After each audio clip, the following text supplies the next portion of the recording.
welcome to this Signia digital broadcast, the very first of its kind.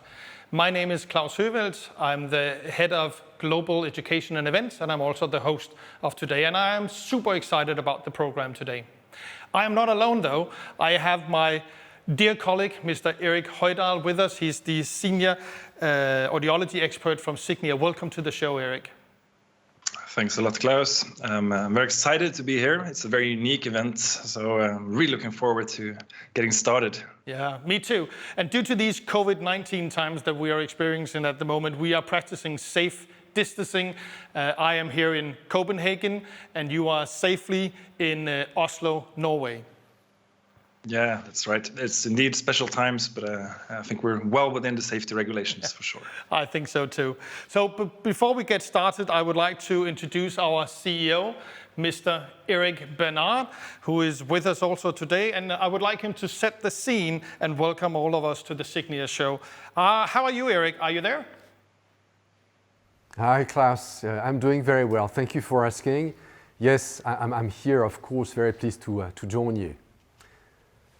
I'm Erik Bernard, CEO of WS Audiology.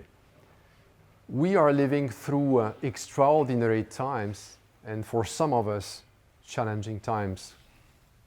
I hope you, your families, your loved ones, I hope you're doing very well, that you are safe. And of course, I hope that your business is going well. As one of the world's leading hearing aid companies, we have very solid foundations and great teams around the world. And whatever happens, we continue to innovate on the Signia platform, mostly from Erlangen in Germany. We're stable and financially very strong. It's important for you as partners that you know that. We launched the Signia Experience platform in the fall of 2019, last year, and the new innovative form factors, Styletto and Silk, in the spring of this year, 2020, when the first wave of COVID-19 started to roll over the world. And we have pushed the launch through, not only because we believe in this fantastic product, but also because we believe in our partnership with all of you. You need great products, and your customers deserve what we think are the most iconic hearing aids that can enhance human performance. I'm very proud about the positive reviews all over the world. We have seen many articles in the US and European press that confirm the iconic innovations of Signia Experience with its world's first acoustic motion sensors, which add a new sense to the hearing aids to help people hear what matters to them the most. And this will be one of the topics for today. I want to thank you for being with us. I want to thank you again for supporting us, being great partners, and entrusting the Signia brand, a brand in which we will never stop investing. Thank you very much. Thank you. Thank you, Erik. So for the next couple of hours, we will talk about consumer-driven innovations as a value driver for the industry. We know that with the experience platform, Signia has taken a huge leap beyond letting the hearing curve define the user. And through iconic technological advantages, Signia has enhanced hearing solutions in every aspect to truly see and understand the individual wearer. We will discuss how the introduction of motion sensors, the dynamic sound processing, the Signi Assistant, Telecare, and of course also the new and improved face mask function 2.0, and our breakthrough form factors are meeting consumer needs and creating new categories for the industry at large.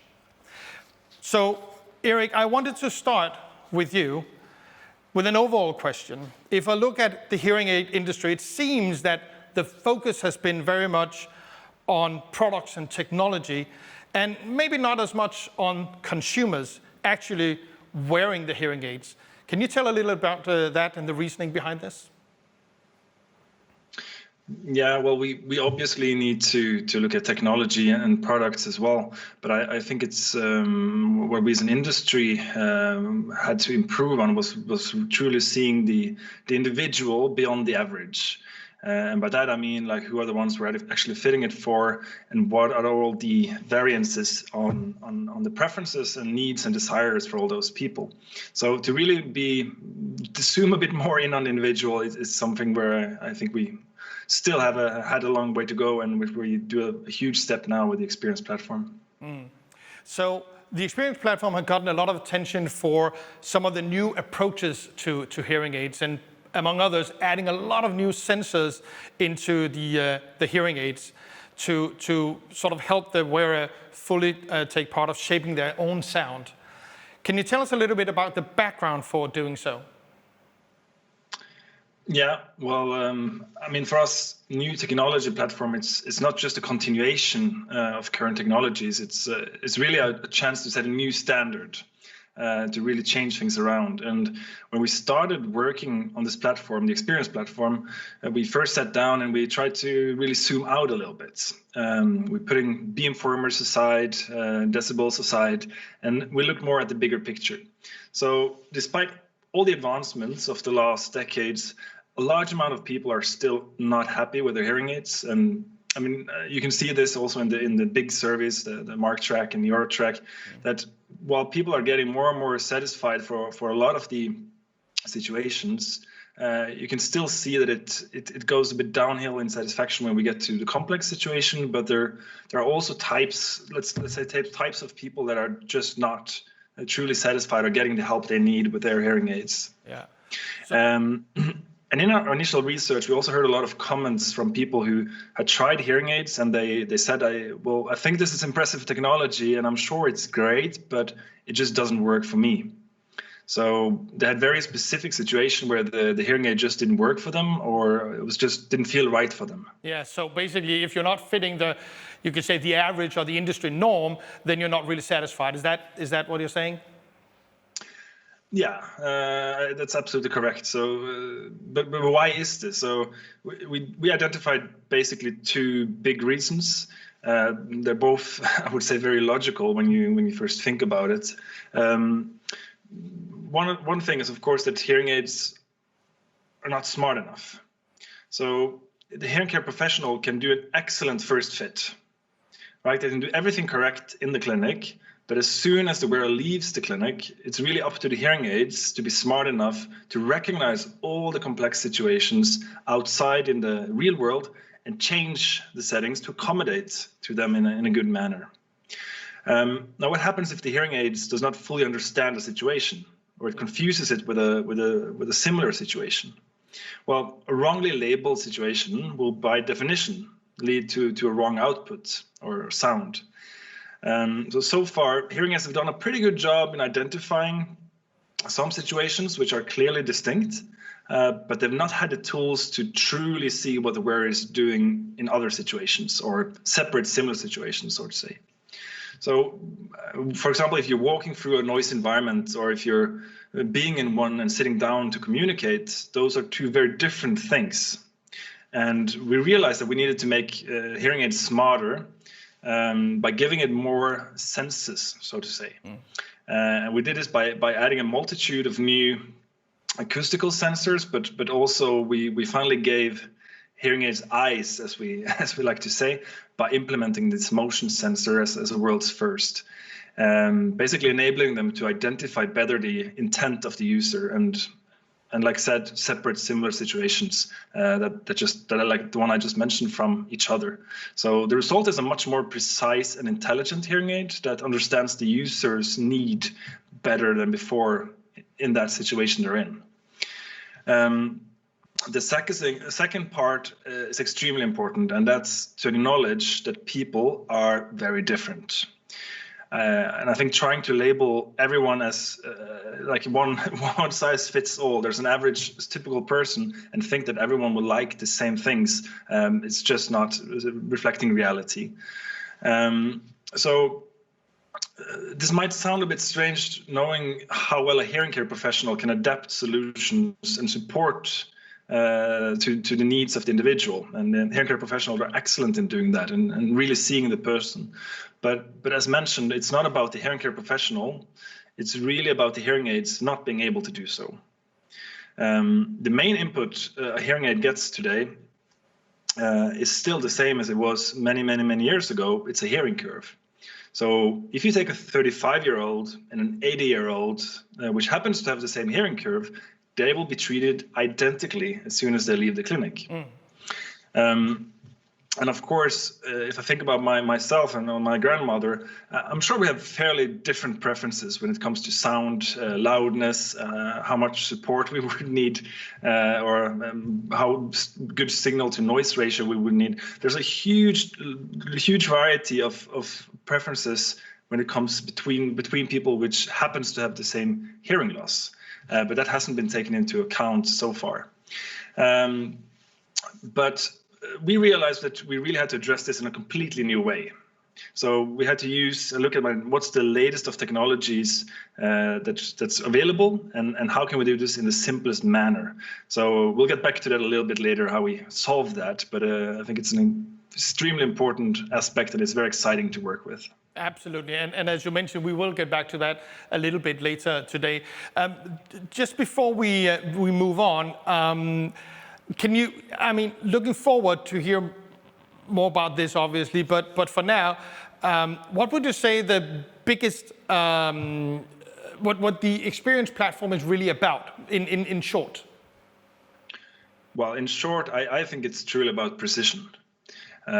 Precision in how we understand the world of the wearer and the individual differences between each and every one. So finally, it's also about giving the hearing care professional the tools they need to perfect each fitting. Because we need to go from assumption-driven to data-driven knowledge as a basis for our fine-tunings. And to me, I believe that the experience platform and the Signi Assistant that we'll get back to will stand as a milestone when we truly saw and acknowledged the individual differences and needs between the wearers. Yeah. So if I understand this correctly, and also what you mentioned before, these motion sensors are then a big part of the precision, as you talked about before, in how we understand the world of the wearer. Is that correct? Yeah, absolutely. I mean, if I don't understand your problem, I can't help you. So it's down to the very core of how we can support people best. Okay. And to help us understand this better, we are joined by Brian Taylor, who is the Director of Clinical Content Development and is the leading expert within motion sensors. But before we go to Brian, we would love to involve you, the audience, so that we can have an engaging and interactive session today. We would like you to post questions, maybe on motion sensors in the boxes just below, or really on anything that you hear today. And then we will get back to you later with answers for your questions.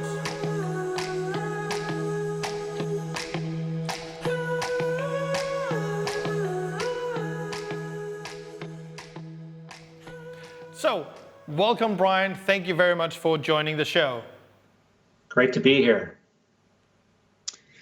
Klaus, before we jump directly to the motion sensor topic, can we maybe just back up a little bit and describe first how traditional noise reduction strategies inside a hearing aid work? Sure, I'd be glad to take that question. Well, I think before acoustic motion sensing technology came along, hearing aids took more of a one-size-fits-all approach.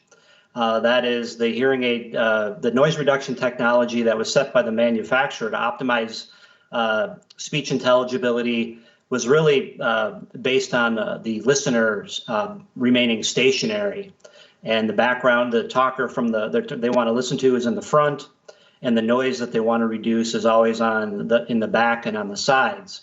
And hearing aid manufacturers, sort of were forced to design their hearing aids so that based on the fact that people were sitting still when they were trying to have a conversation in noise.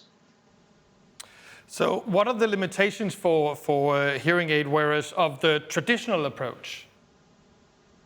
Well, I think the main limitation is that there's no universal or common listening situation in background noise, and everybody's a little bit different. They all have different intent. They want different things depending on the situation, and most people that are going about their day are in motion at some point. They're not remaining stationary, so they're kind of expecting the hearing aids to adapt to their situation. Yeah, so I can imagine that, most people move around during the day. Is that true? And that's also how you see it, right?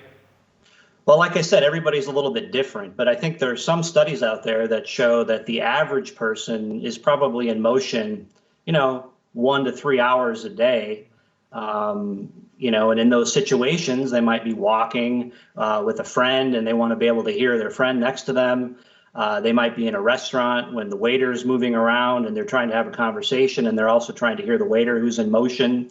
So those are some fairly dynamic listening situations where a person is in motion. And I think for anybody, those can change from moment to moment. People want to be able to walk, talk, and listen more or less at the same time. Yeah, and I think you say something there that we don't even think about that much, how often we actually move throughout the day, all those small little walks in between places, right? Now, how do acoustic motion sensors help in these more active listening situations? Well, I think that they take into account that when somebody's in motion, they want the hearing aids to be adjusting or working differently than when the person is stationary.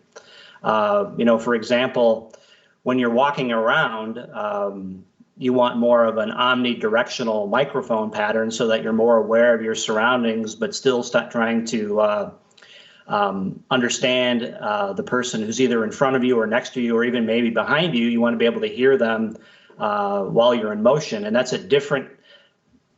we need different signal processing to accomplish that than when somebody is stationary and not moving throughout their environment. But what proof do we have that the acoustic motion sensors actually work? Well, we've done some studies, and maybe Eric, you can speak to this a little bit as well. But we've done some studies that have looked at listening effort and listening preference and background noise, some subjective ratings with acoustic motion sensors on versus off. And I know in those studies, we've shown a significant preference for motion sensor technology being on relative to being off for both listening effort and for understanding ability and noise. Eric, can you conclude on this? Yeah, I guess as Brian mentioned, that we've done a lot of studies on this, and we do have proof that the usage of the motion sensors and it actually does make a difference to the consumer, and that's also something we were able to measure when we do these studies. So I'm actually told that we do have some questions from the audience. So let me just see it popped in here on the iPad. So let's see. Yes. Does motion sensor input affect stuff like noise reduction and directionality directly? Well, I think for me, the best way to explain it is that the features are designed to work together. That's something that I think Signia does a really good job with, is optimizing the technology to kind of work in synchrony. So those features are, they work together and they're combined in a way to try to maximize or optimize speech intelligibility and background noise, regardless of the person moving or being stationary. Thank you. And we have another question as well. Can the motion sensors be turned off or their effects adjusted in any way by the HCP? Well, the motion sensors are always on. Inside the software, you can make some adjustments to optimize the performance of those, but essentially the motion sensors are always on in the hearing aid. Okay, and thank you very much to join us today. I really appreciate your taking the time to spend with us here. Thank you so much for joining. My pleasure. Good to be with you. Thank you. And please continue to engage with us. Use the boxes below to raise your questions. We will be answering most of the questions as we go along. We cannot promise to answer all questions, but we will try to answer the most popular ones later on in the show.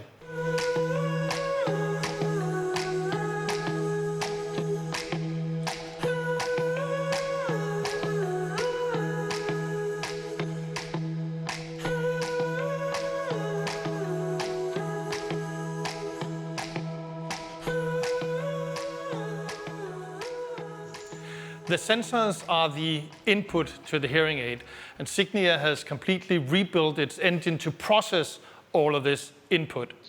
And the new brain is the dynamic soundscape processing. And to talk more about that, we are now joined by the one and only Sebastian Best. Welcome to the show. Welcome, Klaus. Thanks a lot. It's a pleasure to be here in the show. Perfect. Thank you for being here. Now, you have been with the company for many years, and obviously this is not the first platform that you have developed. So what is the difference between the Experience platform and the ones that you have worked with previously? Yeah, I think if you look back, maybe in the last decades in the industry, so kind of in our side and also in the industry, we always focus on speech and noise, right? So kind of wherever you look, we want to try to be the best in speech and noise. And I think in the past we reached quite a lot. So sometimes we can even provide a processing where people can understand even better than normal hearing people with a hearing loss. But we see also that sometimes people are not completely satisfied still. So there's still something needed where we think, okay, they understand now quite nice, but why is a hearing aid still sometimes not the perfect solution? And this is what we want to do in Experience now, because we thought about kind of what is really the why behind. So why do we go to the speech and noise situations, and what is really the need of the customer? And maybe if we then look at all the explanations, you see that this part where you say, okay, I want to understand the person in front of me, it's just part of it. So understanding, it's also just a part. It's an important part, but it's not the entire thing. If it would be everything, then we would say, yeah, we can just invite a friend to me at home or something. We can have a perfect conversation, but it's obviously not the reason why we go to the restaurant or the cafe. And so it means that it is a complete different experience going to a cafe or a restaurant. And we want to bring back this experience with our platform now. So it's much more than just understanding speech of a conversation partner. It's really about bringing back the experience of going to a cafe or a restaurant or any cocktail party-like situation. That makes sense. But Sebastian, can I ask you just how can you reach this experience? Like what is actually the difference that you're talking about here technically? Yeah, so it's a bit like I mentioned, if we think about the reasons going to a cafe, then we think, okay, what happened in the cafe outside of me? So maybe there's a bit of music, maybe there are others speaking, there are laughter from groups around me. And all these things contain information. And if we want to enhance the experience or kind of recover the experience for some, we need to know about this content of the surroundings. And this means if we look back kind of since years, we all have classifiers in our system. So we can classify a speech and noise situation, for example. But everybody knows that speech and noise can be anything. So it can be you are in the restaurant, can be you are in the traffic noise, on the train station, wherever, and your needs are completely different. Therefore, it's so important now to have a more precise analysis in the hearing aid where we can specify the certain characteristics in the surrounding and also tailor then later the processing to the real needs in every moment. And this moment, of course, can change always because this is always a dynamic surrounding. People start laughing very loud and maybe in the next 5 minutes a group goes and then the restaurant is more half full just. And kind of you need to have a different processing. So therefore kind of we call it also this dynamic soundscape processing because in every moment you have different needs. Yeah, you talk about, I guess, precision here, Sebastian, and I guess this relates to to the sensors that we heard about, the motion sensor earlier, but there are also more sensors in play in the experience platform. Could you maybe give us a bit of an insight into how we use this sensor information? Of course, and like you said, the first motion sensor that's very important is, of course, the motion sensor, because here we can first, in a hearing aid, really tailor the processing by the behavior. So it's not only the acoustic input, it's also behavior, because it's a huge difference if we know that a person moves, the kind of is walking basically, then we have completely different needs than in any other situation. So like kind of it can be still, like I said, so it can be still a speech and noise situation, but if you're moving, then you don't want to focus to something in front, you want to have the awareness and all these kind of things. So it's very important. But of course, then we need to differentiate even more, because speech and noise can still be a lot. So speech and noise can be a situation in the traffic noise, or it can be in the train station, or a restaurant, or a cafe, or even a concert maybe sometimes. So therefore, if I say precision, we want now really to analyze specific components in the signal, kind of that we really know, okay, this amount of static noise is around us, this amount of modulation is there, or this amount of transient sounds, and all these kind of things, and also this amount of speech and this amount of bubble speech noise and so on, that we know really what is the mixture around us, and then we can much easier tailor the processing later to the needs of the customer, because these needs can be quite individual. Yeah, I was just about to say that I guess people are very different, right? So it's really great that we have now all this knowledge about the situation they're in, and it helps us to separate the situations from each other, as you say, even situations very similar to each other. But how can the hearing care professional help to optimize the sound for the individual patients? Because some of them, I'm pretty sure from experience, you can recognize some people need more support than others. Yeah, absolutely. So it's very often, and it's known since years, that people with the same audiogram have completely different problems in speech and noise. So some even understand well, even if they have a quite strong audiogram, and some don't with a very mild hearing loss. So it's absolutely individual.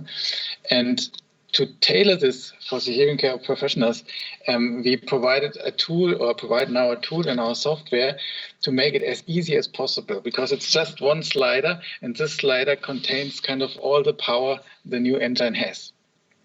And the slider is made in a way you can slide kind of to the right. This is the highlight area, or we can go to the left, and it's the awareness, or in the middle is balance. And what this means is kind of the slider defines where it starts to be demanding for your individual customer. So, for example, if there's a customer coming who says, I can cope in every situation, I understand, I just need to have the amplification, and they're just tiny, just really seldom situations where it's really very loud and so on, then I need to have more support because they don't understand. Then maybe this is a typical awareness customer, because then you don't need much support, and we can really allow to amplify the surrounding as it is, just in situations where it's really demanding. Then maybe also where it's really loud and the SNR is really bad, then we can start to attenuate a bit more, kind of with noise reduction or directional processing and these kind of means. But if there's a customer who says always, I can never understand, it's always too loud in every situation, even if I am in a calm cafe and there's maybe just a humming somewhere, and then I start, then this is a customer where we can say, okay, give him more highlight. That means in every situation we attenuate a bit more of the surrounding, always going from things that are not containing information like humming and static things, and going in the direction of also attenuating other voices in the surrounding. But I think that's really cool that you have this incredible, huge engine machine with all the complex sensors and everything, but it's actually simplified into a very easy slider that's approachable for everyone and very easy to use. So I think there's a really cool aspect about the dynamic soundscape processing. Klaus, I would maybe, while we have Sebastian here, do you have any more questions on this topic? Yes, Eric, I was actually just opening up the iPad here to see if there are any questions, and there are questions. So first question is, what input is being analyzed and what parameters are being changed in response? Yes, very good questions. I think that I explained already that we want to analyze our surrounding more precise, and therefore we have all the sensors. I think I talked about this, but we often get the question also, okay, what's then the effect on it? So kind of how do we process then the surrounding? And here we use all the sensor data to control the amount of attenuation in our surrounding. And this means basically, these are the traditional tools, kind of directionality is one tool and the noise reduction is the other tool. But of course, these are just the headlines. We have this directional noise reduction, and we have also this monaural beamforming and the binaural beamforming. So there are several tools that we can then control. And of course, kind of if you are a person who needs more support, so kind of you are on the highlight side, then we would start to let the binaural beamformer, for example, start to support you earlier than in a situation where, or for a customer who is on the awareness side. For awareness, we would say, okay, we use these strong tools just in situations where it's really needed, where he is really needing it. So this is the difference. So it's all about the control of noise reduction algorithms and beamforming algorithms. Okay, thank you for that. The second question that we chose here is, can the effect be adjusted or tuned in some way by the hearing care professional? Yeah, I mean, this is on the one hand the slider that I explained. So where we can say, okay, in what situation we want to start with the processing or with the support. But of course, we have also other means in the software where we can say, we can define the toolbox of our system. So if we, for example, say, okay, I don't want to have noise reduction at all, then we can turn it off, or we can also say, this is the maximum we want to allow. And then our kind of toolbox kind of behind the slider knows, okay, the hearing care professional decided not to use noise reduction, so then let's control just the directionality, for example.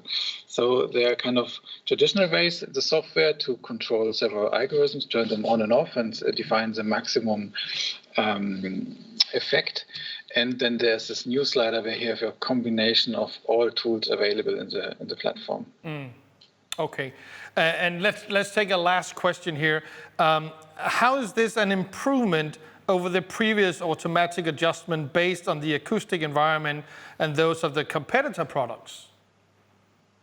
Yeah, I think having all the sensors in the hearing aid, starting with the motion sensor, the acoustic motion sensor, where we can first really detect the behavior of a customer or of the wearer, is unique. And then having the combination with all the other sensors in the hearing aid, where we can analyze the situation much more precise than ever, I think this gives us a huge advantage to all platforms in the past, where we maybe had just several classes, where we can switch between, maybe we can fade between, and then also we started to have maybe mixed classes. But this is all not as precise as we can do it now, where we really know these are the components in the scenario, and then we can see what is needed for these components to make the perfect processing. Okay, thank you so much. And please continue to put your questions to us down below in the boxes so that we can hear what you have of any questions and thoughts, and we will get back to that a little bit later in the show. Sebastian, thank you so much for your time and your very insightful thoughts. It was a pleasure having you with us today.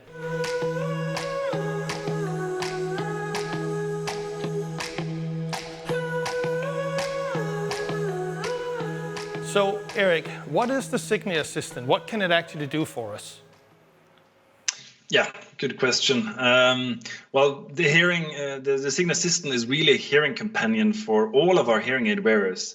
It's also a great tool for the hearing care professional, as you can see in this overview.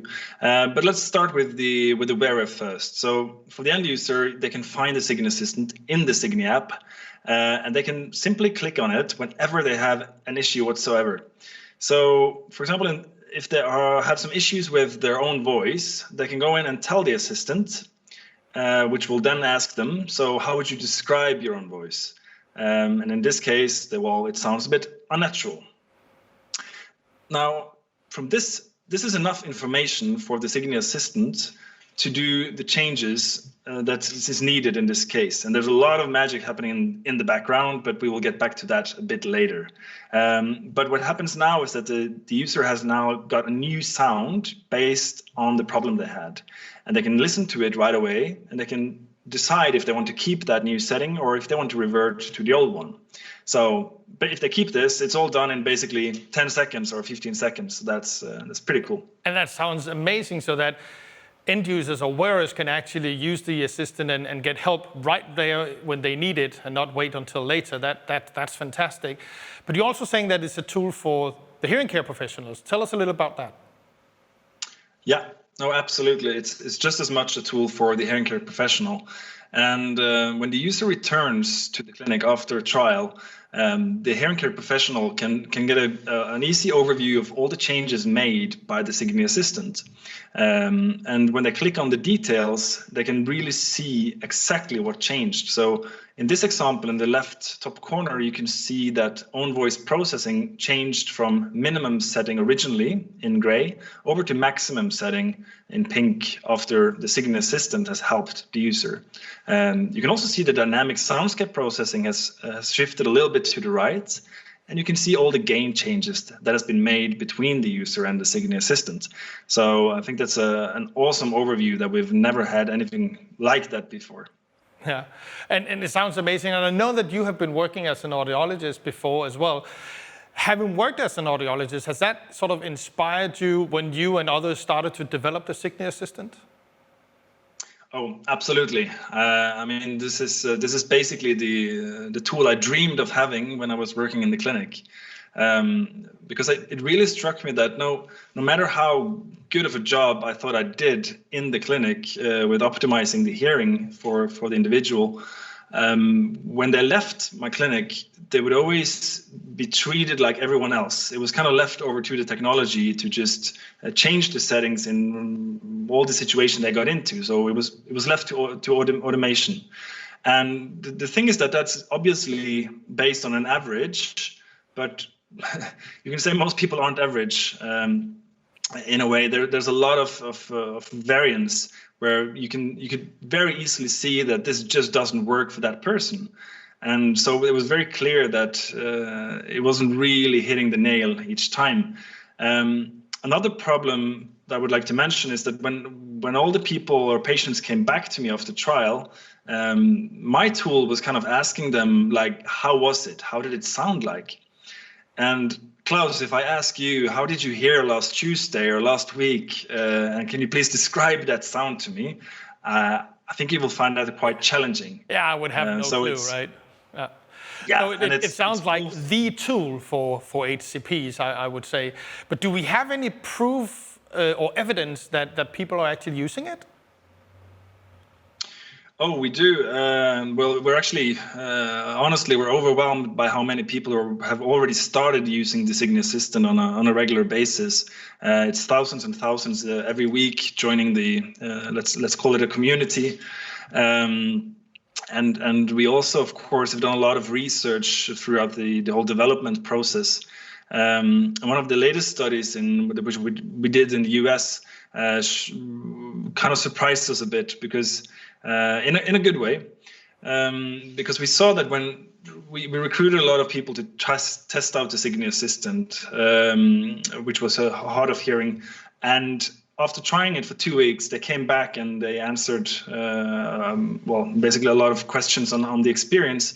And what we found was that 93% of them felt more confident going into difficult listening situations when they had the Signi Assistant.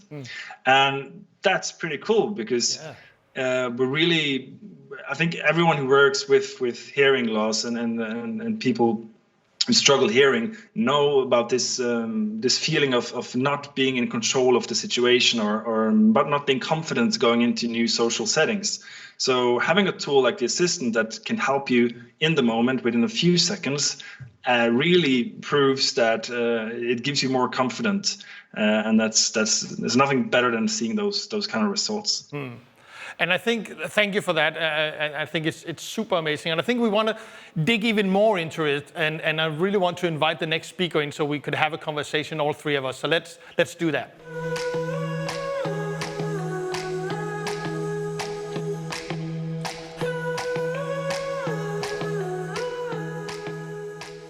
Welcome back. And before we invite someone in the studio, Erik, you had a question for me before. You asked me to describe my hearing last Tuesday, and obviously that's difficult. But why is that a problem? Well, it's a problem because that's basically the feedback that a hearing care professional gets after a trial. And based on that, you're supposed to, optimize the hearing to that person. So when the person either can't remember properly or have the language to describe sound as well, that means it's not a very precise feedback to base all the optimization on.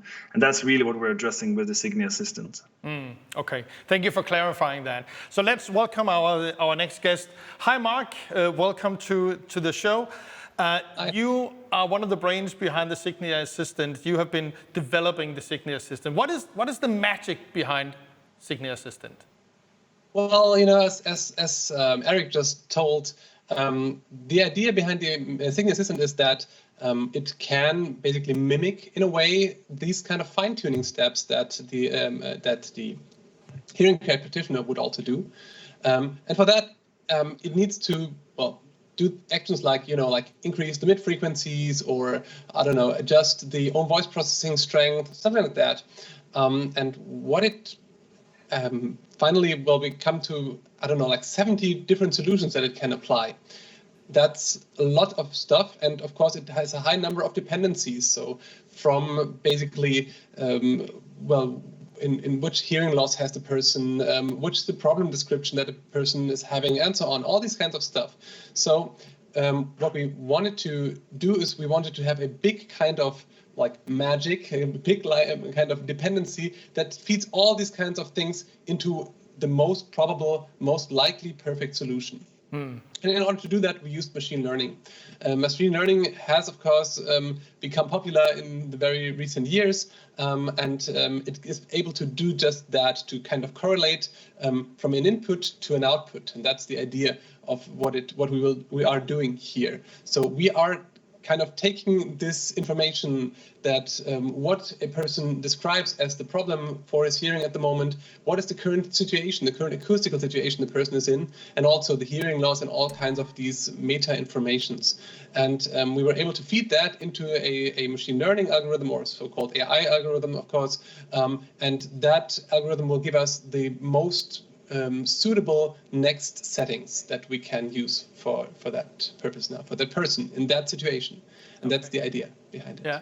So, and we know that it's been out on the market, so to say, for a couple of months at least. Have we now some insights as to how people are using it?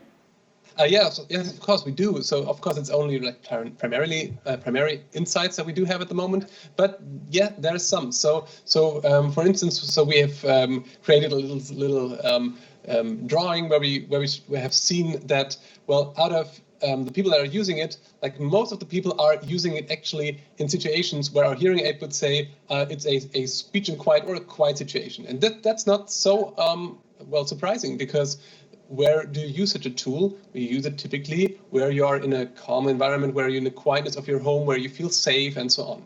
So that's where you kind of start using such a new tool. But we've also found that most people are only using it in that situation. But the other 48%, I think it is, of people are using it in all kinds of situations. So where our hearing aids would say it's now a speech and noise, or a music, or a car situation even.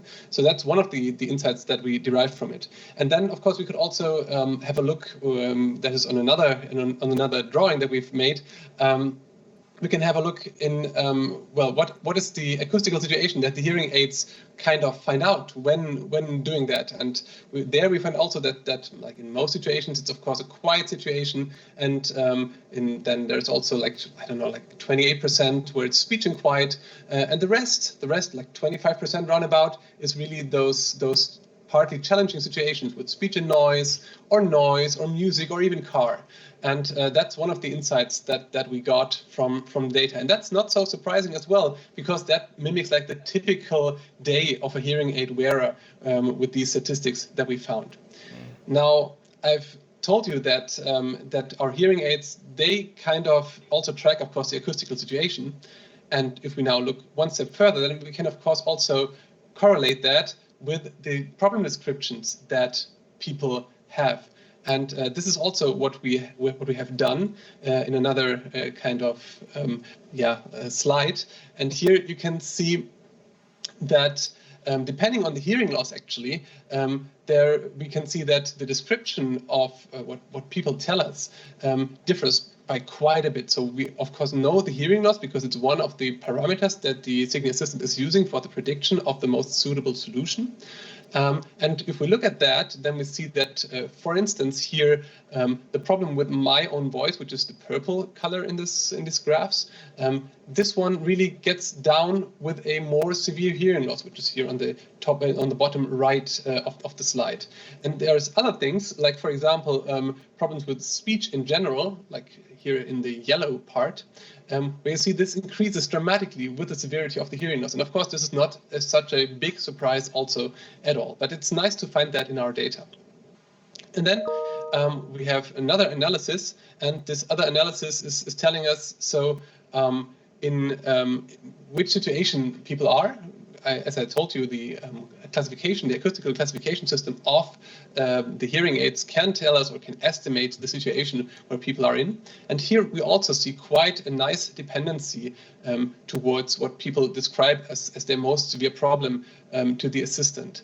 So for once, you see that if we look at the sound in general, which is the blue one here on these pie charts, and you see that this is a thing that is most prominent in music situations. And of course, that's kind of explainable because you have general sound issues. If you have them, then the music situation is the most challenging for a sound, an equalizer setting, and so on. And then there's other things, like also here you see, for example, speech in general. Speech in general is really not an issue if you are in a music situation, if you are in a car situation, and it's much more of an issue if you are in a speech and noise or speech in quiet situation. Also, if you look at the red bar here in the pie chart and the red pie part, then you see that this is at rather low to moderate values whenever you are in noise or in quiet, but it's much more severe if you're in speech and noise or even in speech and quiet.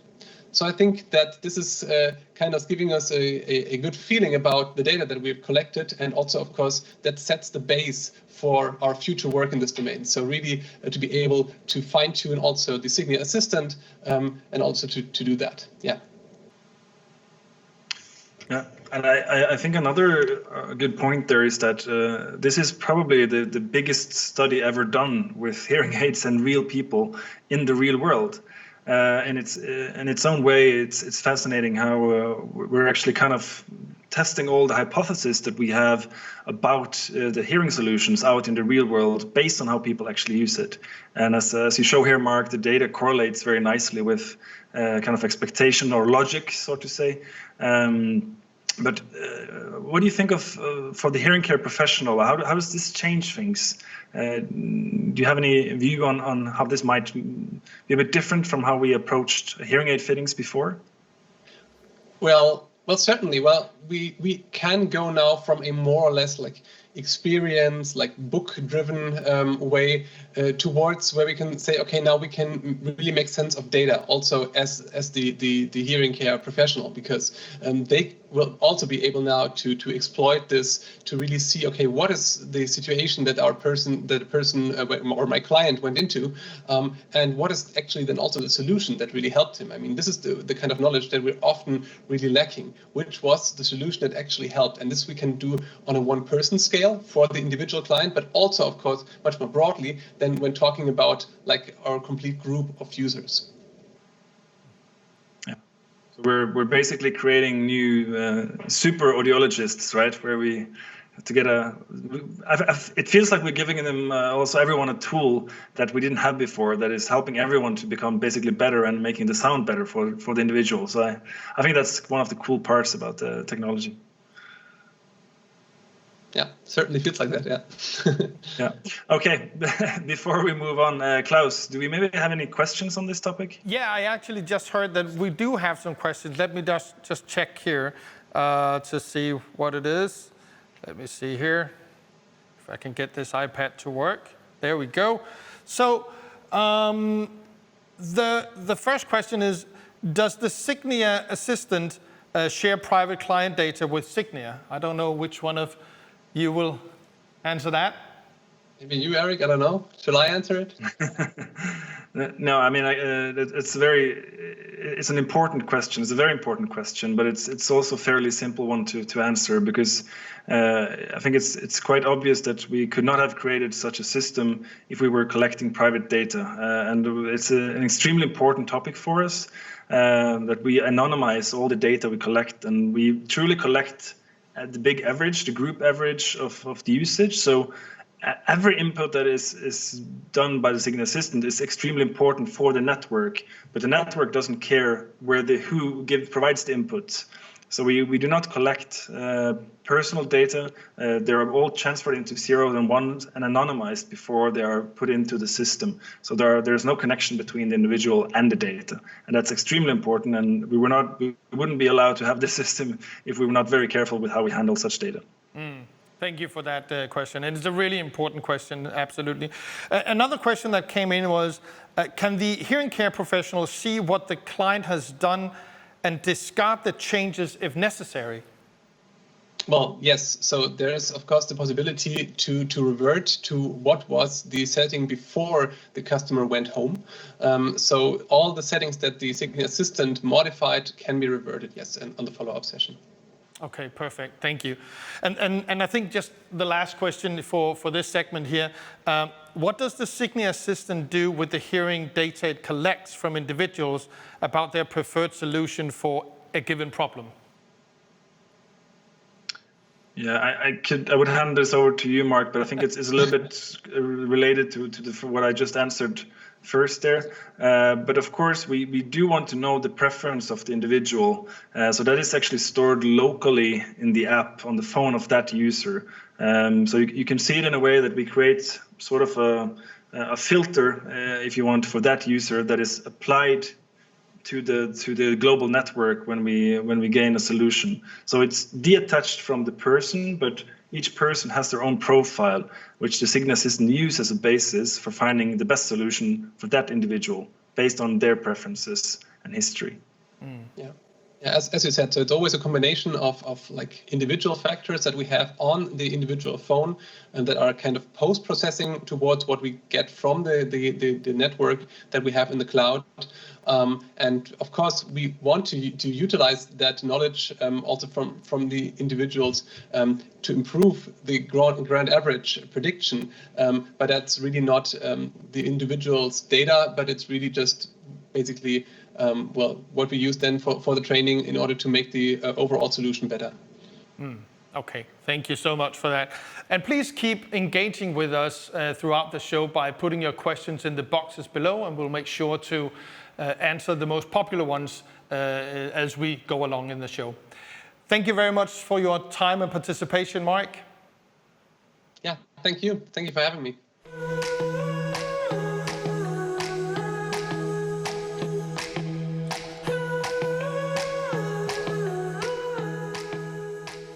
The Signi Assistant must be an extremely important tool, especially in these COVID-19 period where we cannot see the clinician. But there are more things complicating our lives at the moment. This. So how is this affecting people with hearing disabilities? So to talk about this, I have asked Mr. Eric Branda to join us. Welcome to the show, Eric. Hi, thanks for having me. Absolutely. So tell me, with all the changes related to COVID-19, what impacts concern you the most as an audiologist? So unexpectedly, I didn't think communication would be as big of a challenge, but it's something we're seeing as an extremely difficult challenge. Communication, speech understanding between people. Yeah. So what exactly is affecting the communication, do you think, in more sort of details? Well, there's three things I looked at, and you highlighted it specifically when you put your mask on. And that's with the mask on, we start to lose some of the high frequencies that are important for clarity and distinction in speech. We lose the visual cues of the lips. And then if we think about some of the social distancing aspects, the farther we get away from people, that has an impact on the sound as well. Okay. I think that's more than most people think of or would expect. But could you maybe give us a bit more detail on that, Eric? Yes. When we think about the high frequencies in speech, we think about the S's, the T's, the P's, the K's. All of these sounds carry importance for understanding, for clarity. When we put the mask on, we start to lose some of the levels of the sound in the very high frequencies there. So up to about 2,000 hertz, we can hear okay, but then it can drop off for a couple dB, even up to around 12 dB. The different types of masks will have a bigger impact. So what happens is we start to lose these high frequency sounds. And words like cat or cap, we can start to lose that distinction between them because they're just not as audible and it's harder to understand with them. And then on top of that, because the mask is on, we lose the visual cues that our lips give us. Now, most people will say, oh, I don't lip read. But if you think about it, from the day we're born, we're looking at people's lips when they're saying, oh, what a cute little baby. We're watching lips. We're associating sound with those lip movements. So we learn to make that association. We learn to get better clarity when we can see the lips moving. In fact, there's some studies that have shown an improvement in speech understanding and noise with the visibility of lips as opposed to without the lip cues. So when we put that mask on, we take that away. It makes it more challenging to know what somebody is saying because those lips aren't complementing the speech, which interestingly, a lot of the sounds we see on the lips are those same high frequencies that we're not hearing with the mask on. So just these two pieces together make it harder. Klaus, when you put your mask on earlier, you started to sound a little more muffled, and that's the experience of having the mask on. And then on top of those, we make it even more difficult by having social distancing, which is very important. We want to have that distance. But every time you double distance from someone, you lose about 6 dB of the sound. So if we talk at a normal, basically 1 meter apart from one another, as soon as you go to 2 meters apart, which in many places that's kind of a norm for distancing, you've just taken that speech level down another 6 dB. So if I think about speech understanding in a noisy situation, with the mask on and with the distancing in place, I can lose about 2 to 12 dB, depending on the mask, of the high frequency sounds. I can lose another 2 dB of speech understanding just by not having the visual cues. And then I can lose another 6 dB overall by having the sound softer because the speaker is farther away. All of this compiles and makes it more difficult.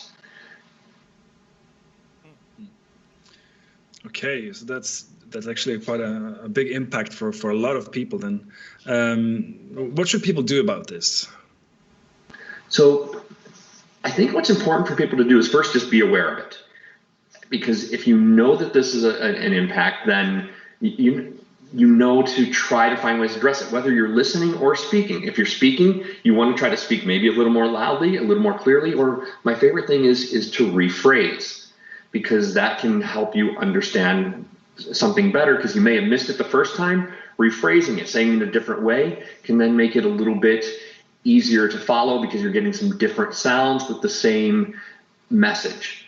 Because this can affect people with normal hearing, it can affect people wearing hearing aids, and it can affect people with undiagnosed hearing loss. Everybody can find some way of being affected by this. In fact, I was just in a grocery store ordering a birthday cake for my daughter, and the person on the other side had a mask on. I had trouble understanding her. I was trying to lean in and listen, asking her different ways to say it just to understand better and make sure I was ordering the right cake. All of this gets difficult and all of this gets challenging. And if you're finding that you're having more challenges, maybe you have an undiagnosed hearing loss. So it's very important to get your hearing checked if you're noticing increased difficulties. And then for those people who do have hearing aids and are wearing amplification, it can still be difficult, but we have found some ways to try to help out with that better. And I guess that's the face mask mode from Signia, right?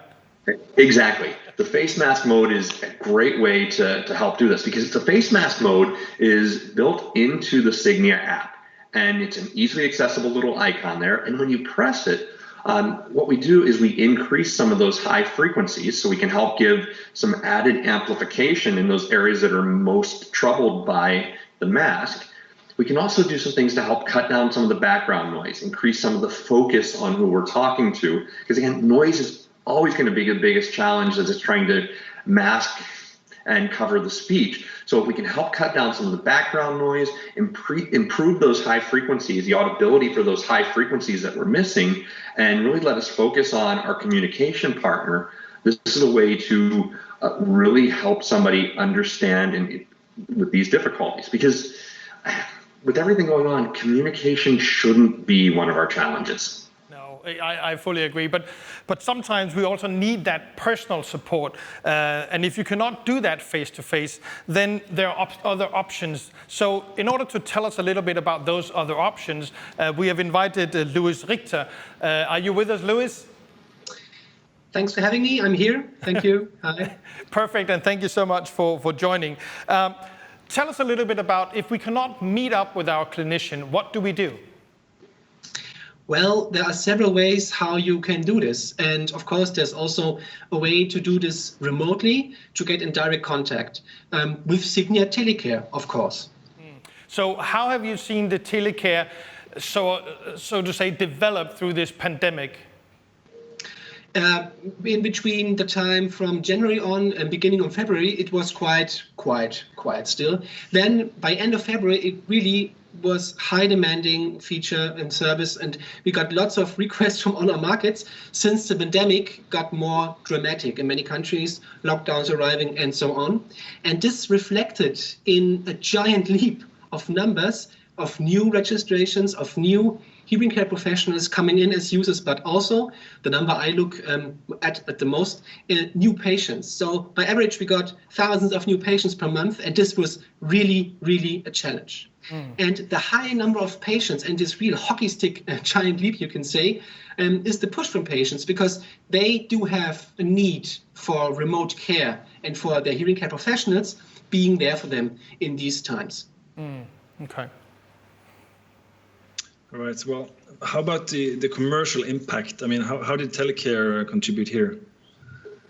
Well, commercially wise, we saw Telecare reflect quite good and be adopted by larger customers, but also independent sector. And in both ways, we saw some commercial impact. So there are new ways, especially in the US market, where we look into new business models, the so-called zero or one visit journeys, where I think it says it quite clear, patients are not able to visit, and you need to find a way how to interact. And this paid off for WSA business. Then we also do have a larger customer, which celebrated the first 1,000 clients in Telecare in these times. So this counts for patients asking for such kind of service. And really, hearing care professionals, they look, and big businesses and also independent sector, they look for ways to do business and stay in contact with their customers. So this was quite something we saw as a commercial impact. And especially from the German market, I gathered some success stories, and I asked 4 of my key independents from the German market, hey, how you get along in these days? And they told me, since patients were allowed to again move into the shops, they still benefit from Telecare, like having this online, offline, choose for the patient which kind of service he wants to use. And then now that we're back to lockdown, when it was more restrictive, it was this kind of digital service provided to the patients, saving lots of business. So it's all about staying in contact and giving support to clients whenever needed. And of course, then we have the large aspect of virtual appointments, right? So lots of virtual appointments were taken. Maybe it's just to ask, hey, client, are you okay? Do you need anything? Maybe remote tuning, maybe some advice, just being there for you in this critical situation. That's really good. Well, thanks for that. I also wanted to ask, are there any, since Telecare has been in the market now for quite some time, Lewis, but are there any new features that you can tell us about? Is there something new coming that you could reveal? Of course, I can reveal a bit and do a kind of a pre-announcement. With the Connex 9.3 version, we will enable the so-called remote in Ctogram. So in Ctogram measurement is a feature quite well known in our fitting software, but in the combination with Telecare, this will be available also remotely. So this means you can do even a remote first fit if you like. So this also means we change the procedure to be in line with the current situation. And yes, we will bring this feature to adapt to this new situation with the pandemic. So what in Ctogram means in detail is you can measure the hearing thresholds remotely via the Telecare connection, via this live remote tuning, which is part of Telecare, via the client smartphones. You sitting in your practice in front of your fitting software. And then the thing is, in Ctogram doesn't replace a standardized audiogram, that's for sure. But you can individualize existing audiogram data, and as said, with in zero hearing thresholds measured, you can also calculate then the first fit. And this is really something, because imagine maybe you have a basic audiogram, maybe taken from an online hearing test or stuff. You can take this as a basis, then get in contact through Telecare and do all the measurements with your patients, and then providing a really calculated first fit. So how does all of this come together? So the thing is, maybe we should zoom a bit more out, right? Signia provides some technical service, some digital stuff, and maybe let's have a broader look at all this. So the goal is to have convenience for our customers and for our clients as well, for the patients, as we provide leading remote assistance, right? So speaking of the assistant and Telecare, we have like the automatic way how to help the client and the traditional, more personalized service using all the digital stuff to stay in contact. And this gap we close by having assistant and Telecare in the same place. So assistant still is the 24/7 support to provide minor changes for the patient. And with Telecare, you can arrange virtual appointments.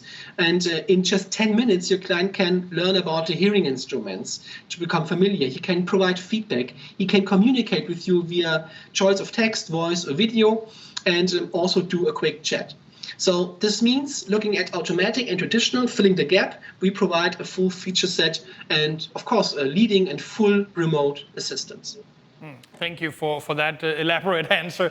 I know that we do have some questions coming in from the audience, so let me just check here and see if anything has come in. There we go. I think that the first question is here. That is, I guess, for you, Eric. Face mask, the face mask mode, what parameters are changed and how are they accessed? So the changes we do, we've been doing it at an increase around 2,000 hertz and up. And just recently, we're now introducing a little softer amplification around 2000 because that's not as affected by the masks, but still keeping those higher frequencies up around 4,000, 6,000 hertz, giving them a boost to really make sure that audibility is there. And it's easily accessible with just pressing a little button in the Signia app right next to the volume control slider in the app. Fantastic, thank you so much. And another question, is Telecare secure in terms of data sharing and privacy? Well, that's a question asked quite often, especially in the German market. Yes, we are. So we are conformed to the GDPR standard. Yes, we are. And then you have to see, there is kind of data transmitted from the fitting software to Telecare system, but we can't see this data. It's anonymized. And the hearing care professional can do, and there are just some parts transformed like name, surname, and type of hearing instruments. But again, this is visible to hearing care professionals as they open their accounts and check for their patients. Okay. And another question is, what are the limitations of Telecare functionality? What form factors and what recommended client pool and so on? So we support the whole portfolio of Signia hearing aids, despite the very, very old ones, like I think Binex, for example.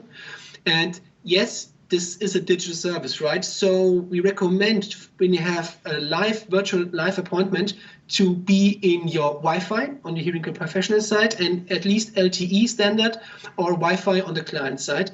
And of course, always the latest version of Signia, and for the hearing care professional, the latest version of Connex. And then you're good to go. We support over 99% of current iPhones, and from iOS 5 on. And for Android, we are quite limited, but working on. And if there are more questions, we can provide with a list which phones, types, and operating systems on mobile phones are supported. Yeah, there might be some more questions popping into the boxes at the moment, and I think you touched on this last one that I just received here, and that is if the system can be used for initial fitting. And you touched upon it briefly before, but maybe you can elaborate a little bit. So initial fitting means like if you do not have the chance to get into a live connection with your customer, you can provide a limited fitting with a so-called forward equalizer. Of course, it's just 4 bands, but you can also solve issues from the portal, from the Telecare portal, which is a website. You don't need to be in your fitting software. And this gives a little help for the moment for the patient whenever you as a hearing care professional want to. So there is no need for this online connected in the moment virtual appointment. You can also do this whenever you get some information from the patient, what's needed, and then you provide a quick setup and just send it out to the app, and the app transfers this to the hearing instruments. Thank you very much for that answer, Louis, and thank you so much for your participation and being with us today. And also thank you to you, Erik, for being with us today. Thank you so much, both of you guys. And Erik, I'll be back to you in just a little while. So right now we've talked about the motion sensors, we've talked about the dynamic soundscape processing, we've also talked about the Signi Assistant, we've talked about face mask and Telecare. Now let's talk about products.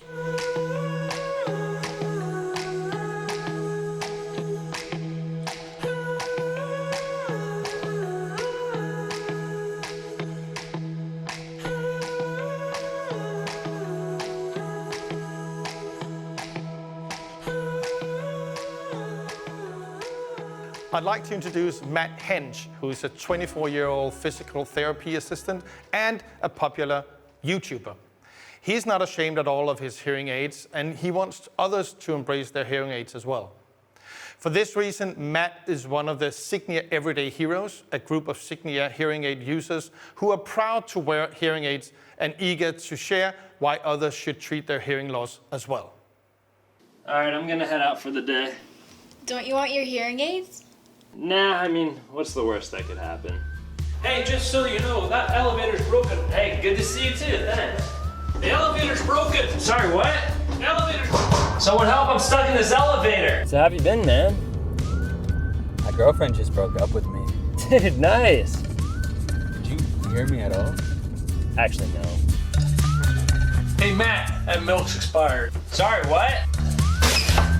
There's a snake to your left. Sneak to my left? No, there's a Who took the cookie from the cookie jar? Matt, that's dog food.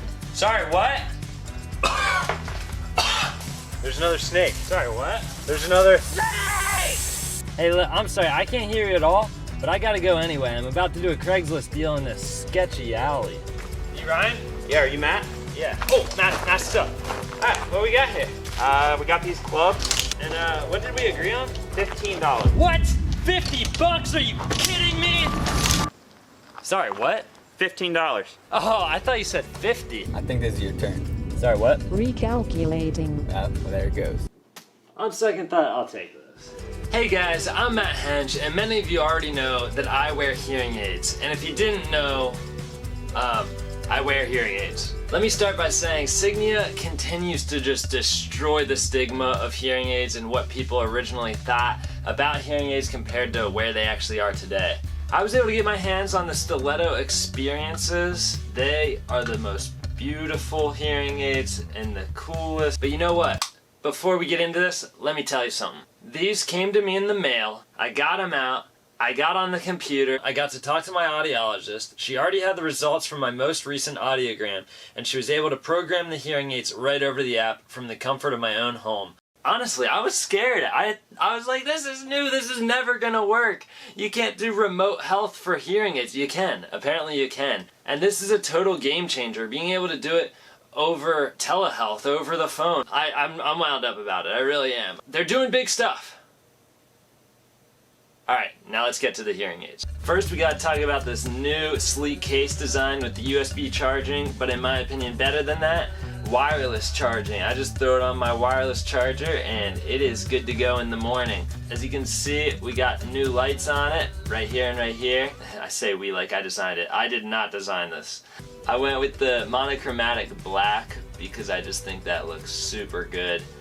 Really fits my style, and I think there's a style for everyone in these. As far as I know, no other companies are doing this. No other companies are giving you the design that Signia is giving you with the Stiletto series and the technology that they're giving you with the Experience line. But let's talk about that. Let's talk about the technology that's in here. Right off the bat, if you saw my last video, Bluetooth. I can listen to my music from my phone through these hearing aids. Second of all, rechargeable. We already talked about that. You can just recharge the case. Once you recharge the case can recharge the hearing aids. Now here's the coolest thing and what's new with the X line. These will automatically adapt to your movement and your environment and what you're doing. I read this in the brochure. 90% of activities involve movement.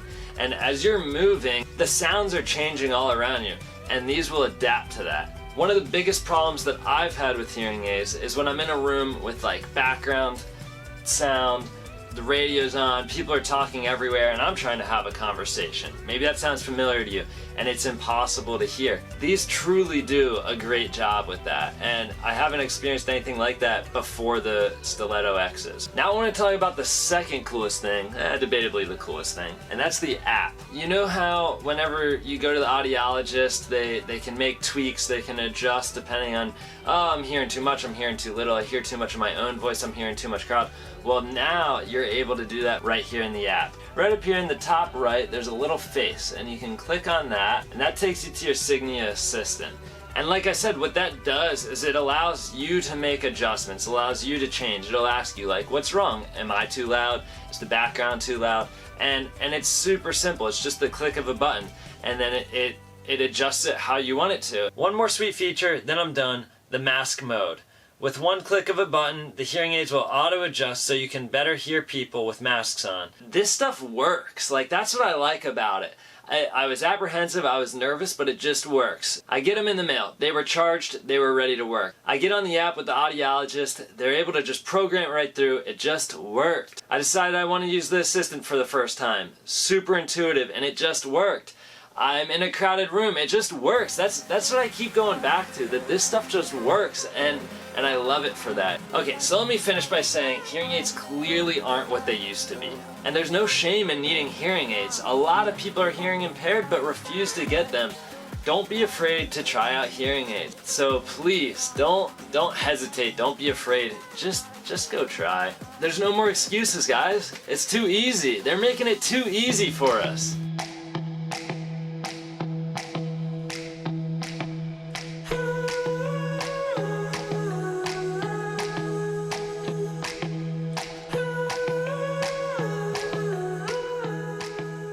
We have talked a lot about the individual needs and how that get addressed by the Experience platform. But what about the actual hearing instruments? So with us now, we have Christina Hackwood, Senior Director of Hearing Solutions. Welcome to the show.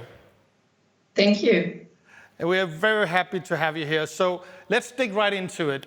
How important is look and feel for the hearing instrument wearers?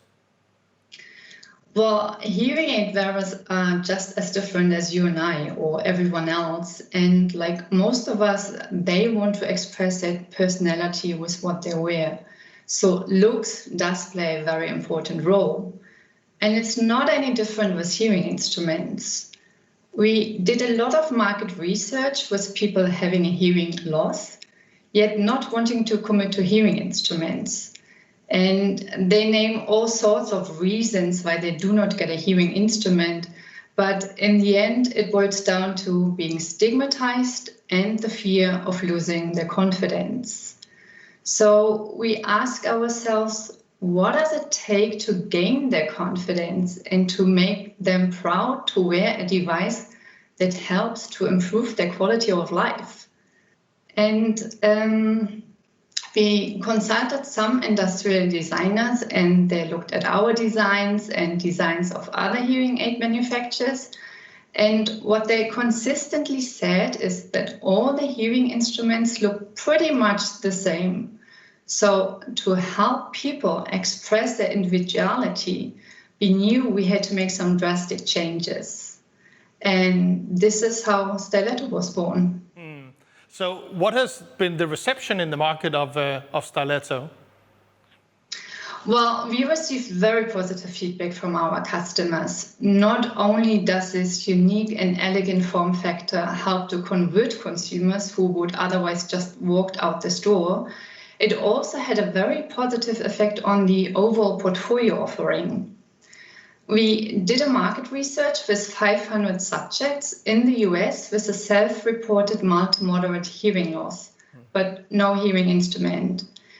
And the first insight we gained from this research was the fact that Styletto is an image transformer. In Styletto, we have a solution that helps to overcome the stigmatizing nature of hearing aids. And consumers rated it overwhelmingly new and different. It was appreciated for its sleek design, yet it can be worn discreetly. The second insight was that Styletto drives traffic to our customer stores. In our study, we asked wearers to choose between two shop windows with offerings of different hearing solutions. One included Styletto and the other did not. 84% chose the offering with Styletto, proving that it is significantly more preferred and in fact generates more leads. And by the way, that interest also transferred into recalls. People recalled it more strongly than any other solution. The third insight was that it helps to convert leads into sales. Consumers were asked in that study to express an interest in which hearing solution they would actually take. And the first offering was without Styletto, but with a variety of standard RIG and BTE form factors. And from this, 24% chose no hearing aid at all. And then we repeated that exercise, but added Styletto as an option. And now only 10% chose no hearing solution at all. So with Styletto as an option, less than half as many went for no option. What we can conclude from this research, Styletto attracts more consumers compared to conventional hearing aids. In addition, 8 out of 10 consumers made a choice to buy a hearing aid, and Styletto was presented as an option. Fantastic. But you just released the third generation of this form factor, Styletto X. So what's new about Styletto X? Well, Styletto X is based on our experience platform, entailing all the great user benefits of an individualized listening experience. We have redefined our design and made it more flexible for our customers to fit the product. It now comes with exchangeable receiver units and different power classes. What I personally like most about the Styletto X is the state-of-the-art charging on the go concept. The charger can recharge the instruments up to 4 times, allowing the user to be 4 days on the go. So spending a long weekend in the woods is no problem at all. The charger next to the beautiful Styletto X hearing instruments is super attractive, very small. You can easily wear it in your shoulder pocket, and it can be charged wirelessly using Qi charging technology. So it's very easy to just charge your charger while enjoying your Starbucks coffee, for example. And I'm convinced that with Styletto X, we have an offering in place that resonates with the need of most people to express their individuality, to wear something unique and stylish, something they can feel confident with. Yeah, it definitely seems like Stiletto X, that the wearers can wear that with pride. But what about the wearers that wants complete discretion? What can we do there? Well, for those consumers, we also have a very attractive offering, our Silk X. It is a very tiny yet full-blown CAC-sized hearing instrument that can be fitted instantly in the ear canal. And actually, we are quite blown away by the success of our Silk X product. So obviously, there's a strong need for such a solution in the market. And also here, it allows the wearer to regain their confidence both in their hearing abilities, but also in their personal appearance, as the Silk X is absolutely discreet. And what I also like about Silk X, despite its very tiny size, we still managed to make it a top-performing hearing instrument with the ability to help people live their life as they want to. So it seems that you managed to create two offerings of a product for those who wants to wear a hearing aid with pride and show off their uniqueness, but also for the ones that wants to be completely with discretion, so to say, with discrete hearing aids. That's a fantastic solution that you come up with. Yeah, that's correct. And actually, we are very proud of our achievements to make consumers feel confident and brilliant about themselves. That makes a lot of sense. Thank you so much for your time today, Christina. It was a pleasure to talk to you. Thanks a lot.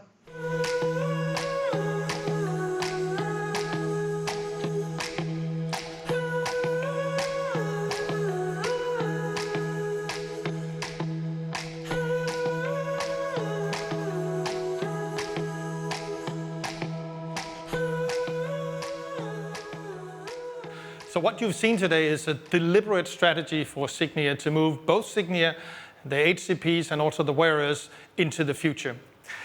Signia will continue to challenge the status quo with all the breakthrough technologies that you have seen today. And with me now, I have Martin Bartmentlo, the head of marketing, to join us today. Thank you and welcome to the show. Thank you, Klaus. Let's dig right into it. Why should HCPs consider Signia as their preferred brand in their practices? I believe that's because we're obsessed with consumers. But let me explain that a bit later. But first recognize that it is you, the hearing care professional, right, that sit in front of your patients, our consumers, every day, and you fit hearing aids to them and make a meaningful impact into the lives of millions of consumers around the world. We like to add to that, right? And that's where our consumer obsession comes from. Yeah. And I'm using the word consumer and patient, right? Yeah. And there's a difference, right? A patient is a person that comes with a hearing care professional, and the most important element there is the audiogram. Yes. But that consumer is much more than the audiogram. Exactly. We all know that not all consumers are the same. In fact, there's plenty of different types of consumers. Yeah. And it is in recognizing both elements, so understand the hearing loss and working on the audiology, but also trying to understand those other elements that make up that consumer, and also giving the hearing care professionals tools to work on that is what makes us the preferred brand. One example, right, is we found out early on that fiddling around with batteries, right, for elderly people is a challenge. Yeah. And we pioneered, right, rechargeable technologies early on, very early on, and we're the first to introduce it. And right now it's a super popular technology, and we continue to drive the adoption of that technology into the market more aggressively than anybody else. That's on innovation that is beyond audiology. But I think it is important to realize that also in our audiology, we do take into account, right, what is it that is important for this consumer? Yeah. And what is it that the consumer wants to hear? Quite often there's a lot happening around us, right? But right now I want to listen to you, yeah. Right? And that's important. That's because I'm standing still, and now I'm talking, and at this other moment I'm not talking. Yeah. And what we're trying to do beyond scanning the soundscape and analyzing all of that, as you've heard in the other stories, we like to add more information to the machine, right? And one thing we've done is we've introduced OVP, own voice processing. Yeah. The thing that it can do is actually the hearing aid knows whether I talk or whether I don't talk. And as I said, right, that makes a difference as to what is important for me to hear. The other element that we added is Am I in motion or am I standing still? Yeah. That makes also a big difference in terms of what is important, the spatial surroundings. So we've added acoustic motion sensors, right, to our hearing instruments. And this gives more intelligence, if you will, right, to the machine that needs to classify how to process the sound optimally for me, so that I hear what matters to me. Yeah. In order to do that, and you mentioned that already, is you need to have breakthrough technology. Yeah. And if you want to process more information, you need to have the best chip technology in the world. And I'm very happy, right, that we can offer the latest and greatest chip technology also in our new Signia Experience platform. But you also mentioned it before, and we've been throughout the day, that we want to push the limit, right? We want to sort of break status quo. Can you elaborate a little on that as well? I'm happy to do that. I'm a firm believer that before you start to talk about challenging the status quo, you also need to master the rules of today. Makes sense. Right? That's why I talked also about audiology. So we will continue to push the bar when it comes to the core of audiology as well. But if you want to challenge the status quo, you need to try to understand more than anybody else, right? You need to go deeper. And to do that, we're sending out our market intelligence teams throughout the world to talk to consumers and hearing care professionals like yourselves. And what we invite them to do is not to do market research to validate that what we had already thought of is the great thing to do. There's a lot of market research that does that. I'm talking about the type of market research where we're actually going out there to listen, to be surprised, to learn something that we didn't think of ourselves. And in order to do that, you need to probe consumers, right? You need to keep asking them questions. And at a certain moment, of course, right, they open up and they start to really think with you. And there's one important trick that we then also do. We do not only have people there that ask questions and that listen very carefully. We actually also bring our design director with us. And what he can bring with lots of materials, but what he can do, he can grasp an idea and immediately visualize that, right, for the group. And in this way, we really co-create, right, together with hearing care professionals and with consumers alike, right, new ideas. Not every idea you can immediately visualize, but in particular form factors, right? And that's a domain where I think we've really, in the last couple of years, have done quite a bit of work to come up with what we believe are iconic innovations. And those are innovations in form factors that are different, right, than what consumers have seen before. But I guess that's also how we become business partners with our customers, right? Absolutely, absolutely. Because what we've done in the work on iconic innovation, right? We've introduced the silk form factor. I think you've heard about that earlier today, but also stiletto, right? And they are both unique form factors addressing a different type of consumer segment. And why is that relevant for hearing care professionals, and why is that relevant for their business?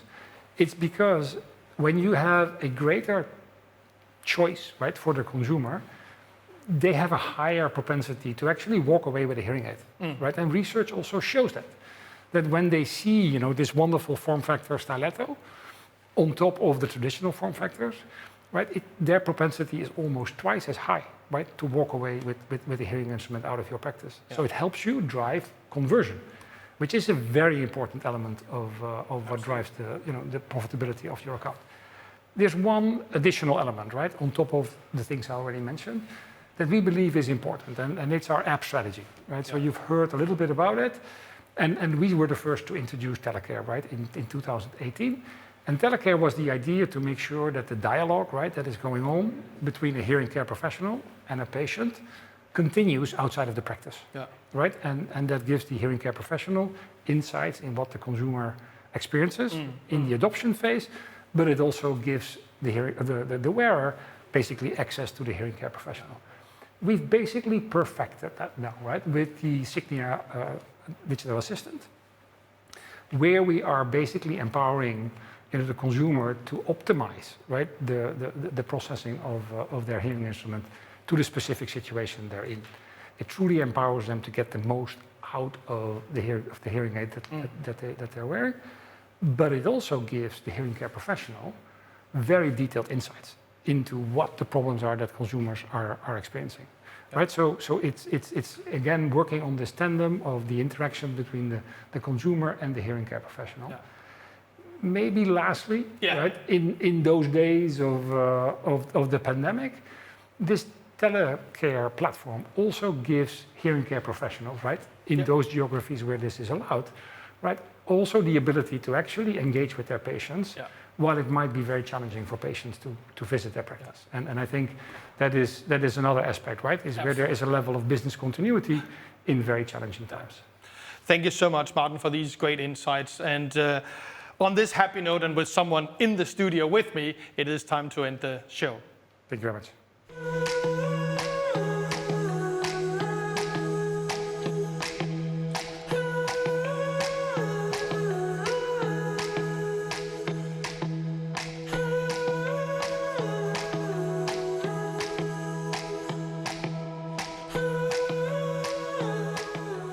So much information during the past couple of hours. Eric, can you try to summarize and take us through some key takeaways? Yeah, sure. I'll give it a go. Well, we've been through a lot. What I would like to maybe say is that we, as a hearing care professional, you are the most important person for those who seek help. You're the ones who see them, you listen to their problems, you help guiding them, finding the right solution, the right products, and you also help them optimize their hearing loss and compensate it in the right way. That's the most important part. But of course, the next step is when they leave your clinic, what you do is you send them out into the world, and you have to put your full trust in that the technology that they're wearing is taking care of them and seeing their issues and supporting them correctly out there in all those different situations and challenges that they face. Unfortunately, we have seen that probably the hearing aid industry has not been ideal for seeing maybe the individual as well as the hearing care professional has done. And that's really something that we try to change this time with the Experience platform. We've introduced the acoustic motion sensors and a lot of different ways to make the hearing aid much more intelligent and better see the situation that the wearer is in, and much better understand the intent in each situation. Because if you don't understand the intent, you will never give the right support. Those two are connected.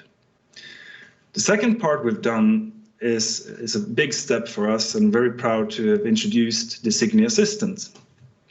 Now, we've used the very latest of AI technologies and neural networks that truly becomes a greater engine to support people all over the world, no matter which challenges they might face.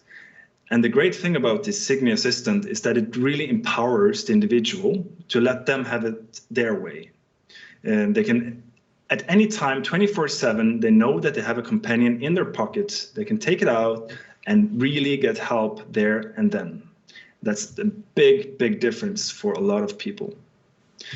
The Signi Assistant, though, is also an excellent tool for the hearing care professional. I would probably say that it's the tool that the hearing care professionals have been waiting for without even knowing it. I know it was something that I basically dreamt of when I was working in the clinic, and I know a lot of people will be really addicted to it once you first tried it. It's hard to get let go of that knowledge, of that data-driven insights once you first used it. It's so much more precise than only making the patient answer difficult questions on how they heard last week and describe sound. So that's a big step, and I think a lot of people will appreciate that insight that it gives them. The Signi Assistant is also an important tool in these difficult times when we add it together with our other tools like Telecare, with all the new great features that Louis talked about, and also the new face mask mode that has really been made now to try and help as many as possible through other challenges that was also highlighted by Eric Branda here earlier. So all this comes together as a big package from us, a holistic solution to a difficult situation. And we're very happy that we are able to help so many, and we hope that that people will use these tools, and we can see that they're already being used in a completely new way. Finally, this all, of course, comes together in our products, in our excellent new form factors that enables everyone to find their personal style and not just have to adapt to the traditional form. So people are different, and our job is to provide the correct tool to see that individual and let them be different. That was a great summary. Thank you so much, Eric. And thank you so much for being the co-host for the past couple of hours. I really appreciate it and enjoyed working with you on this. Oh, thank you, Klaus, and likewise. Very well done. Thank you so much. And I want to thank also the viewers for watching. I wish you a very good day, and I hope that you had a great time.